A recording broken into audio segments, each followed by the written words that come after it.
నువ్వు ఉద్యమం అప్పుడు లేవు. అయినా కూడా కానీ మీ నాన్న యొక్క దయాదాక్షిణ్యాలతో నువ్వు ఇక్కడికి వచ్చి ఒక పదవి అలంకరించి ఆ పదవిని మిస్యూజ్ చేసి హీరోయిన్లందరినీ వాళ్ళ ఫోన్లు ట్యాప్ చేసి వాళ్ళని లైంగికంగా వేధించి వాళ్ళు వాడుకొని ఈ రోజు వాళ్ళ జీవితాలు నాశనం చేసుకొని ఈ రోజు వాళ్ళు విడాకులు తీసుకున్నారంటే ఎంతమంది జీవితాలను నాశనం చేసావని నేను కేటీఆర్ గారిని అడుగుతున్నాను. ఎందుకంటావా, ఈ రోజు మీ ఇంట్లో ఆడపిల్లకు వస్తే సమస్య వేరే ఆడపిల్లకు సమస్య వస్తే వేరే సమస్యరా? ఇది సిగ్గుచేటు. మీలాంటి వాళ్ళు సమాజంలో కానీ ఈ సభ్య సమాజం అసహించుకునే విధంగా తలదించుకునే విధంగా మహిళలుగా మేము ఈరోజు ఇవి మాట్లాడడానికి సిగ్గుపడుతున్న తరుణంలో ఈరోజు టెలిగ్రాఫ్ చట్టం 1885లో వచ్చింది. 1885లో వస్తే 1988లో కర్ణాటకలో రామకృష్ణ హెగడే అప్పుడు సీఎం ఫోన్ ట్యాపింగ్ చేస్తే అది ఒక సంచలనం ఆ రోజు. అటువంటిది అది ప్రూవ్ చేస్తే ఆయన రాజీనామా చేసి పక్కన జరిగిన వాళ్ళకాలున్నాయి. ఇదే ఫోన్లో ట్యాపింగ్ చేస్తుంటే ఎంతో మందికి అక్క చెప్పినట్టు ఇందిరాగాంధీ గారికి కూడా ఈరోజు శిక్ష పడింది. కాకపోతే ఇది ఒక కేస్ స్టడీ. ఎందుకంటే టెలిగ్రాఫ్ చట్టంలో ఇలాంటిది, ఎందుకంటే పోలీస్ హైయర్ అథారిటీస్ పర్మిషన్ తీసుకోకుండా మీ ఇష్టం వచ్చినట్టు ఇది దేశ భద్రత కోసమా, టెర్రరిస్టుల కోసమా, లేకపోతే ఏమైనా బార్డర్ సమస్యనా, లేకపోతే ఏమైనా రక్షణ శాఖ సమస్యనా, ఏ సమస్య వచ్చిందని చెప్పేసి మీరు ఫోన్ ట్యాపింగ్ చేశారు అని నేను కేటీఆర్ని నిలదీస్తూ ఇది మాత్రం మీకు రాళ్లతో కొట్టి జనాలందరూ పాత్రయ్యాలని కోరుకుంటున్నాను. ఇటువంటి నాయకుడు, ఇటువంటి క్రిమినల్స్ ఉండడానికి వీలు లేదు.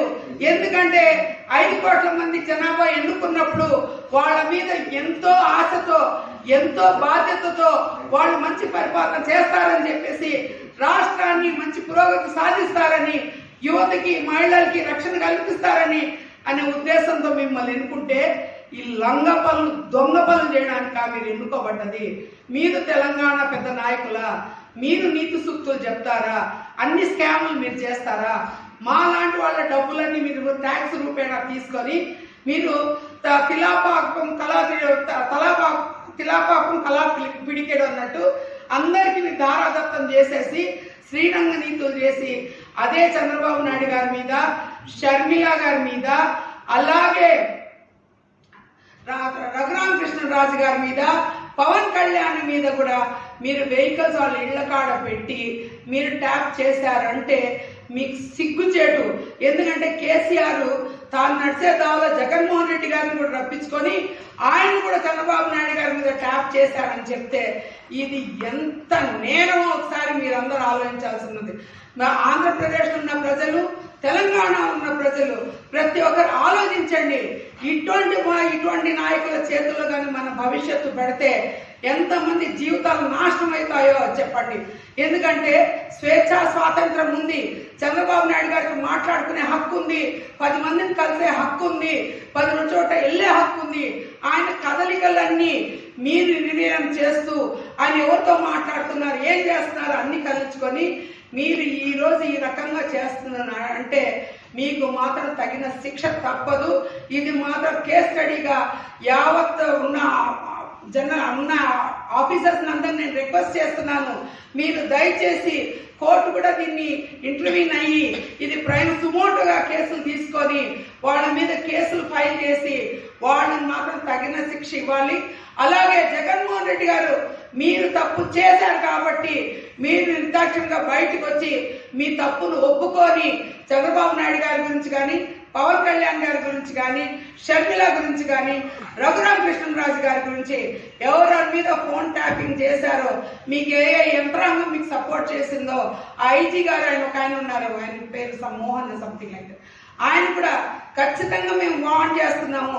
తెలంగాణలో కానీ ఆంధ్ర రాష్ట్రం కానీ తెలుగుదేశం పార్టీని నిర్వీర్యం చేయడానికి, తెలుగుదేశం పార్టీ దెబ్బతీయడానికి మీకు గుండెల్లో రైళ్లు పరిగెత్తున్నాయి కాబట్టి ఇటువంటి లుచ్చా పనులకు మీరు పునాదిగా ఇచ్చారు కాబట్టి ఇటువంటి లుచ్చా పనులు ఇంకోసారి చేయకూడదని చెప్పేసి మేము మీకు హెచ్చరిస్తూ ఇంకోటి మేము చెప్తున్నాము. తెలంగాణ రాష్ట్ర మేము ఖచ్చితంగా ఎక్కడికెక్కడ పోలీస్ స్టేషన్లో కంప్లైంట్ ఇస్తాము.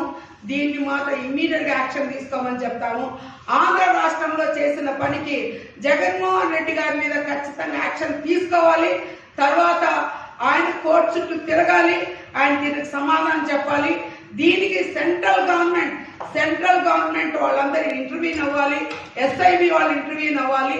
ఎందుకంటే ఇది ఎస్ఐబి కంట్రోల్లో ఉంటుంది కాబట్టి వీళ్ళు ట్యాప్ చేసే అధికారం వీళ్ళకి లేదు.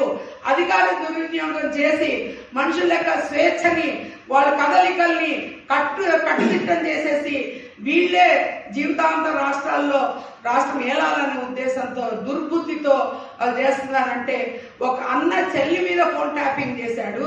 ఇక్కడ చూస్తే కేసీఆర్ గారు అందరి మీద చేశారు. ఎందుకంటే గురువు తగ్గ శిష్యుడు కాబట్టి ఈయన మాటల్లో పోయి అక్కడ కూడా పంగనామాలు పెట్టించుకుంటున్నాడు తొందరలో కాబట్టి